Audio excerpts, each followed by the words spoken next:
Yo, before I get started into this podcast, do me a favor, hit the like button, hit the subscribe button. You're obviously interested in this sort of content, so subscribe now. As you can see, I'm a very, very small channel, very new. So those extra subscriptions, extra likes, and extra comments really let me know that what I'm doing is worth my time. All right, I'm gonna get right into it. Welcome to the Will to Power podcast. I am your host, Bronze Age Midget.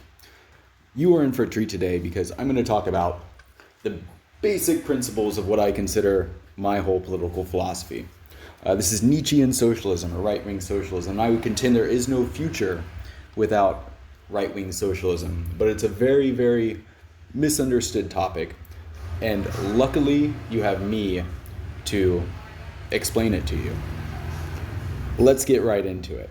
So I guess the first thing to talk about is Nietzsche himself. He's very famous for his offhand quote about the death of God, but I would consider that he has a much more significant insight into the other developing factors and other developing social currents of his time, things that are still relevant today.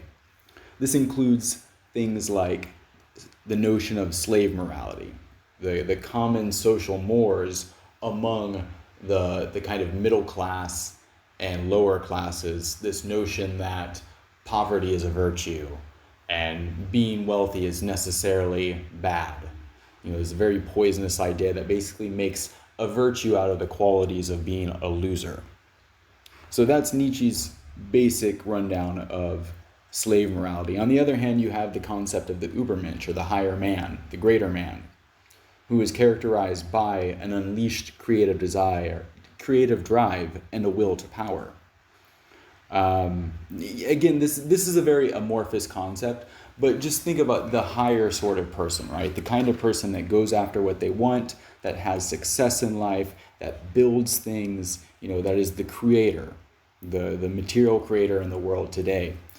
And Nietzsche characterizes that as the higher form of man that can be acquired, but is not necessarily easy to be acquired or easy to be cultivated, especially in the world today. So that's the basic rundown of Nietzsche. And I would say that my conception of socialism, or right-wing socialism, Nietzschean socialism, doesn't so much see Nietzsche as like the main philosophical origin of my ideas, but nonetheless, it forms a crucial inspiration of them. So continuing on, we all intuit that there are basic inequalities in nature, right? We all understand that an ant is less complex than an elephant, and an elephant is less complex than humans. They might interplay and they all have their strengths and weaknesses, but generally speaking, one is a higher form of life than the other. Same thing with yeast. We all understand that yeast is a very basic form of life, and a locust, for example, is much more higher than that, and then a leopard is much more higher than that. So we all kind of intuit these categorizations to life, and the universe itself is defined by equality, right? Things occupy space or they don't. There's a definite inequality to the universe itself just by the nature of the way that atoms form, coagulate together, displace other atoms, things of this nature. But left socialists believe that they can force humanity into an exception, right? They fetishize equality, and I think I've talked about this before. They see basic equality as a virtue, and they believe that humanity ought to be changed, basic human nature ought to be changed in order to accommodate what they see as a virtue, which is, of course, based on their own modern slave morality. Now, in practice, this always has unintended consequences. Anytime they have the chance to try to make this a reality, it always ends up bad, and it never turns out the way that they envision. Usually kind of opportunistic people take over. It becomes, the power stays entrenched. The power hierarchies don't go away. They just become even more entrenched in many ways and immobile. right? They're much more based on who you know rather than what you do or what you're capable of. So keeping that in mind, keeping in mind that inequalities are natural and in some respects good, Nietzschean socialism proposes an interventionist state, a government that does take a guiding role in both the economy and social life of a nation. And it does so specifically for the purpose of cultivating a population characterized by adaptive virtues, things like strength, courage, intelligence, ingenuity, beauty, these kind of adaptive virtues that have always helped both people as individuals and as a collective survive and thrive, especially in harsh competitive environments that we've always lived in, right? Whether from the earth itself, the changing seasons, heat, cold, predators, those sorts of things, wildfires, whatever, or from other groups of people, other tribes. And that's actually a primary problem with leftism, is because they weaken their countries and they naively believe that other societies won't take them over, or that whatever societies somehow rise in their place will somehow be better, which is usually not the case. But rightist socialism believes that the state must provide a guiding role to create a strong people, a people that is adaptive, that can overcome problems. And it does this by creating opportunities for meaningful struggle. People grow through struggle. Meaning itself is kind of the struggle we have in our lives, kind of give our lives meaning. And to be able to overcome those struggles is what makes for a successful life. So an interventionist state that creates opportunities for meaningful struggles, particularly rising through various minor hierarchies, struggles over space, over temporary space, things like that. A state that provides those opportunities to create a better people, to create that sort of Superman, that Ubermensch, or as I prefer to call it, just the greater man. And again, I mentioned that it promotes adaptive virtues, right? Things that actually do help people succeed, not just equality, fairness as a highest virtue, right? We all want a little bit of fairness. Even monkeys have been shown to despise unfairness, but to make that itself the only virtue of society, one, it will never work and it will, again, end up with unintended consequences. Two, it's just this blasé vision of utopia, right? The leftist utopia is, we're all equal. Okay, that's kind of boring, right? I don't want to be equal. I prefer to be able to struggle for things to become better, right? There's no notion of better if your virtue is equal. So rightist socialism understands that. So I want to go over a couple other defining factors of rightist socialism. These ones in particular kind of intersect with at least leftist Marxism, because I actually come from a perspective of I wouldn't say orthodox Marxism, but very far left Marxism, which did have a very nuanced understanding of political economy. So one ways that Nietzschean socialism intersects with at least orthodox Marxism is that it has an emergent point of view, and it doesn't see the world as based on rigid categorization, right?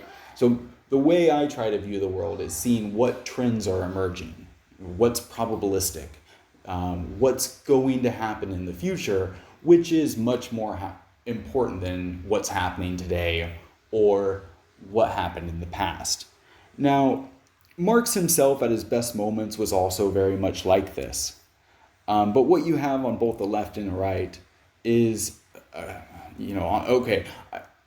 usually on the lower end of the IQ spectrum of this, is is a worldview based on rigid categorization. Us versus them, proletarian versus bourgeoisie, first world, third world, black, white.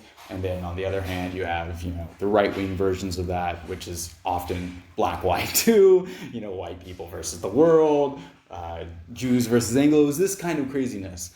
Either one of those aren't going to go very far because they're very dogmatic, right? They don't really provide that much insight, and they especially don't equip people to deal with the emergent problems in the future, right? The world is going to develop. It's best to be able to forecast that and respond appropriately ahead of time, rather than always being fixated on the now, these rigid categorizations, or the past. So again, avoiding that latter dogma, which I see, Marx has that phrase, I am not a Marxist, because he saw the people that simped on him. And again, I think a lot of the right is pretty cringy and retarded myself, especially in any case. I'll get more into that in a second.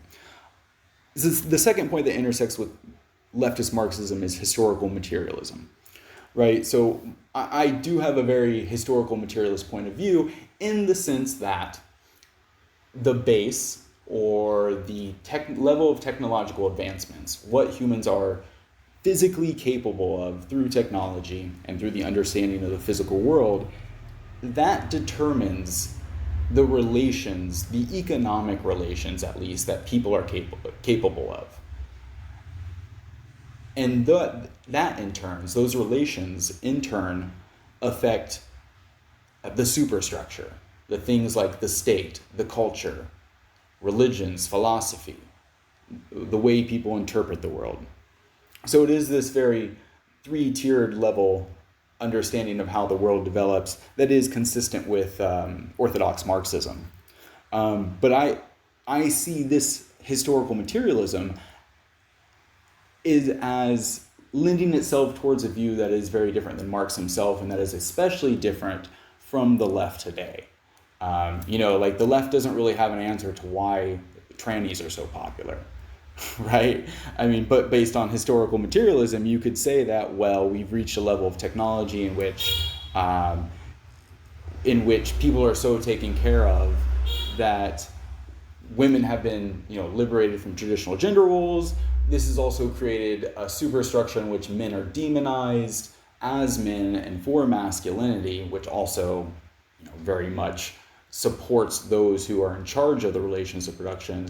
And the people who buy most into men are bad will naturally want to become women, especially if they're told they can become women. So that's a very basic historical materialist explanation of the trannification of the West. One which left Marxists don't have. They just say, oh, well, trans people have always existed. Now we just feel comfortable coming out. It's bullshit, right? And it's definitely not based on historical materialism, which they confess to support. One difference between right-wing socialism and orthodox Marxism is that right-wing socialism is, I would say, infused with a kind of spiritualism, or a focus on the superstructure, a focus on the culture, right? A focus on what the state does.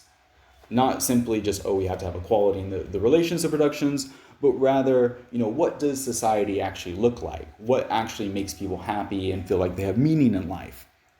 So a focus on that kind of quote-unquote spiritual elements. And when I say spiritual, I mean psychosocial, psychobiological, man's feeling of connection with themselves, sense of autonomy, sense of connection with the environment, their community, natural world, higher purpose, those sorts of things. So right-wing socialism has a strong focus on that aspect of life, and not merely on the material, right? It's not this left-wing notion of if you just get rid of discrimination and isms, and if everybody's equal and you give people more money, then they'll just be happy, which is a very kind of crass perspective whenever you put it in those terms. So again, there is a very, very big distinction between left-wing socialism and right-wing socialism, in that left-wing socialism sees equality as a virtue, whereas right-wing socialism sees human greatness as a virtue, right? And you can't have greatness without distinction. You can't have greatness without some equality. So right-wing socialism also understands that there is unequal development, right? There's no general development where everybody rises at the same time. You might have a case where a rising tide raises all boats, but some people's boats are bigger than others. Generally speaking, what I'm getting at is that within a society, it's not going to develop perfectly equal no matter what you do, right? You're going to get some areas that develop faster. You're going to get some companies or economic entities which do some things better than others, and this is completely natural. But we need to leverage this towards the advantage of kind of creating a better society. And then so this is obviously very distinct from today's global homo west, where it's like, it's great that Elon Musk and Jeff Bezos are launching their space flights, and that's a good thing. But that's kind of the exceptional good thing about the West right now. It's like you do have a few people doing cool shit. Everybody else is kind of a consumer and brain dead. So we need to change that up. And one other final distinction I want to make about right-wing socialism is that as I conceive it, especially as being an American, I conceive it in a very de-racialized way, right? This isn't a kind of like racist thing where I think like some groups are inherently worse than others. And I think simply in terms of political strategy, you're not going to have a racist right wing that ever succeeds in the United States.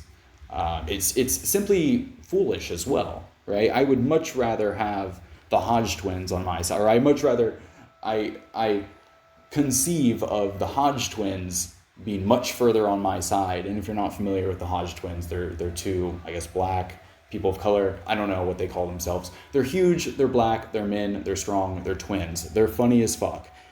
And they're based. I much more prefer them and see them on my side more than I see the Jack Dorseys of the world, the Mark Zuckerbergs of the world, and more importantly, the countless white male beta cucks in the United States, right? The notion that I really do have a problem with this kind of like National Socialism, which is essentially a LARP, right? It's like, return, so much better back in the day, Europeans, blah, blah, blah, blah, blah. And the reality is, okay, you have something to speak of. You were doing cool shit 300 years ago, quote unquote you, really not you.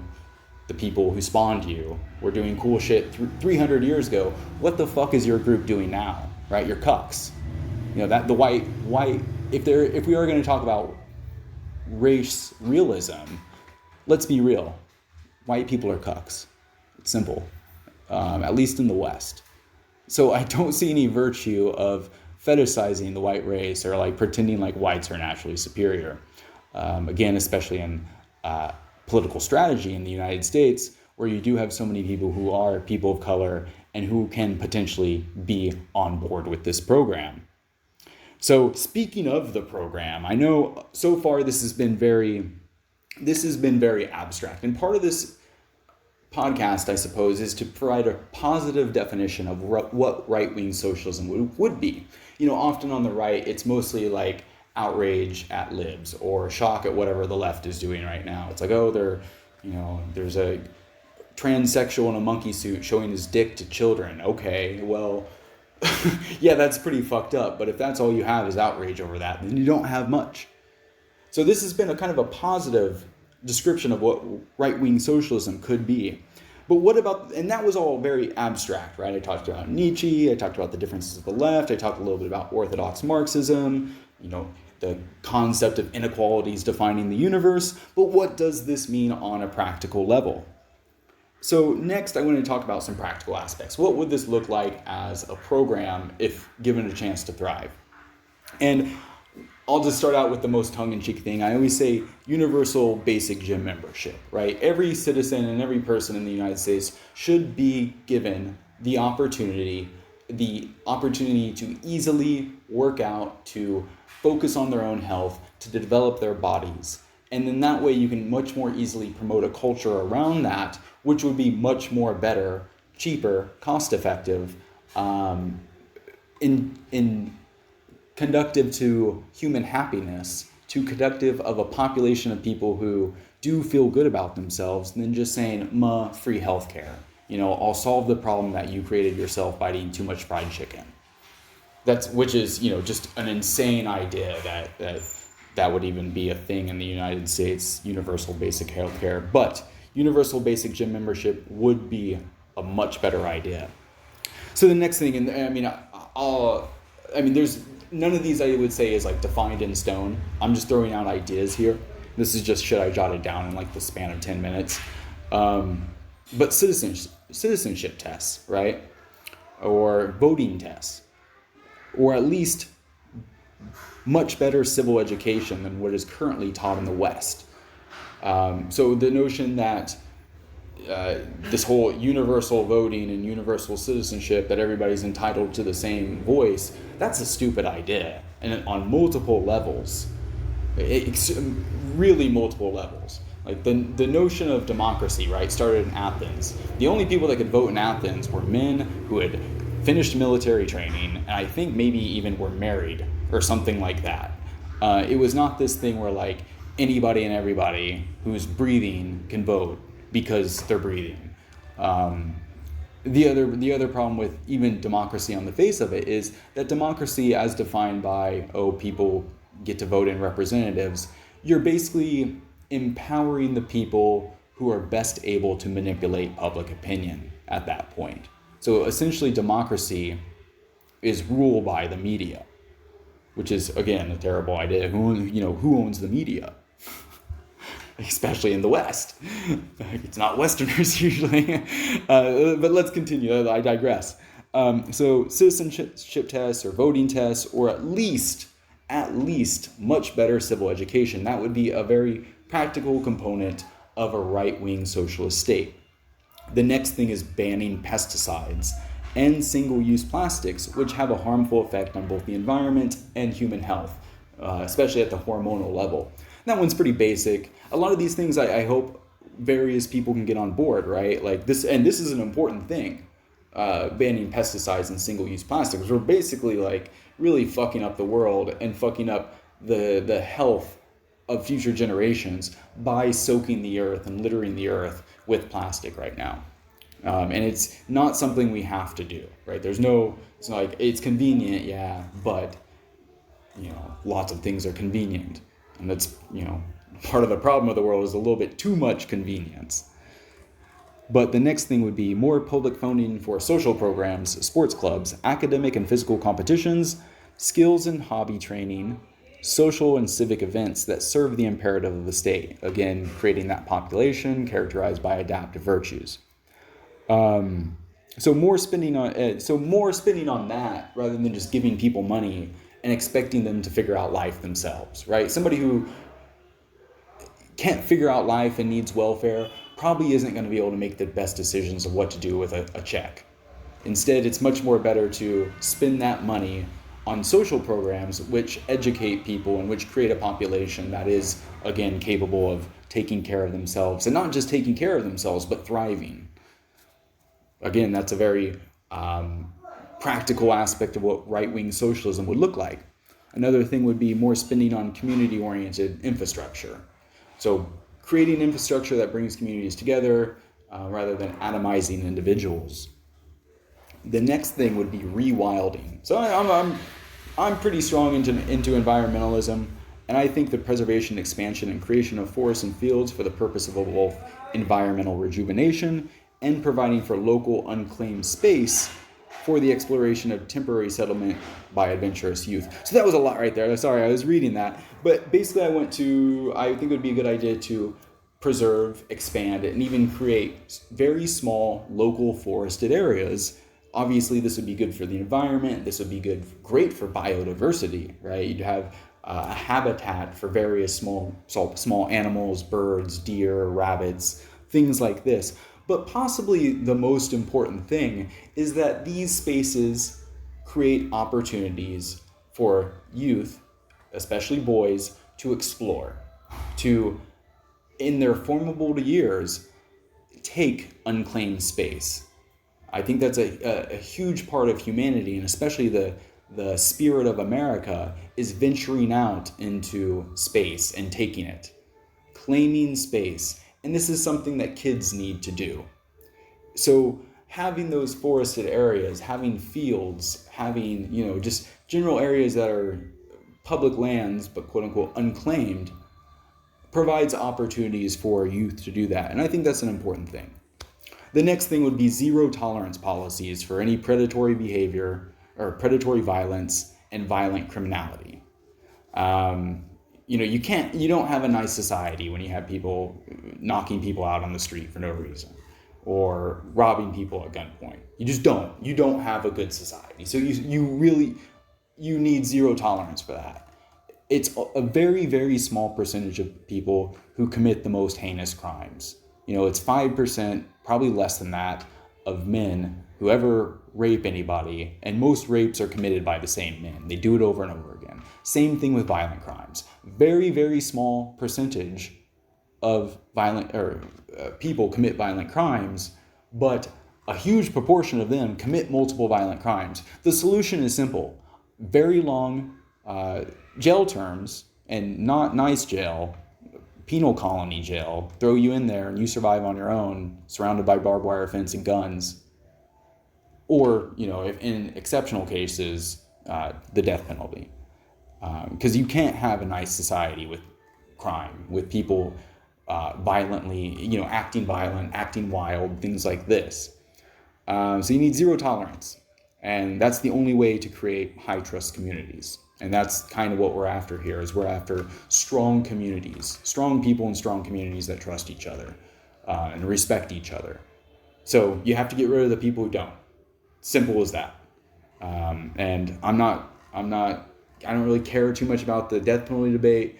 I'm pretty much, I don't want to spend money on people who are, violent psychopaths, essentially. So the only thing you can, in my point of view, you would build an area with barbed wire fences, stick them in there, throw over some food every now and then, let them fight over it. They get to be surrounded by their kind. They'll probably die within, a month, most of them. So that would be my solution to the crime problem. The next thing would be a reorientation towards exploratory sciences, including space travel. Right? The future is going to be defined by the countries that can get up into space, that can utilize resources from space, that can travel further. And if we want to be successful into the future, vis-a-vis other nations, we need to be able to do that, if not first, one of the first, and most definitely the best. So we need a reorientation towards actual science, rather than women's science, women's studies, things like this. Creating a better education system which facilitates the development of scientific experts. People are very skilled in scientific engineering to allow for our continued success into the future, especially as other countries and other nations are also attempting to do the same thing. So the next thing, and these are just ideas that I'm throwing out there. This is nothing like, this is the right-wing socialist program or anything like that. These are just ideas, kind of a vision of what right-wing socialism could or might look like. Some of it's meant to inspire discussion, inspire thinking, and inspire even possible thinking on what would be a suitable program as it goes with optics and as it goes with winning people over as well. And the next one would be something like a UBI, Universal Basic Income, but only provided that there are proper curbs on immigration, because you can't have a UBI if just anybody can come into the country and claim it, right? You need, this is us, we have the UBI, other countries can figure out their own UBI. We get the UBI, $1,000 a month, basically just a pad for people, kind of keep people out of the most dire of poverty, take it from the richest or whatever, take it out of hedge funds, and, then we get a better country. But you can only do that, if you stop the immigration flow. So that's a way to combine a very left-wing program with a very right-wing program, potentially gaining more support for both. And, having a common sense immigration strategy. And I would also support deporting recent immigrants, right? People who entered within the last 8 to 10 years, and who entered as adults, for example, and who, I don't know, I guess it should be contingent. It's very, very difficult to get that many people out of a country. Extremely difficult. It can be done, but whenever you've already kind of let them have free reign and told them they could do whatever they want, ship them around the country like the Obama or the Biden administration is doing, it's going to be very difficult.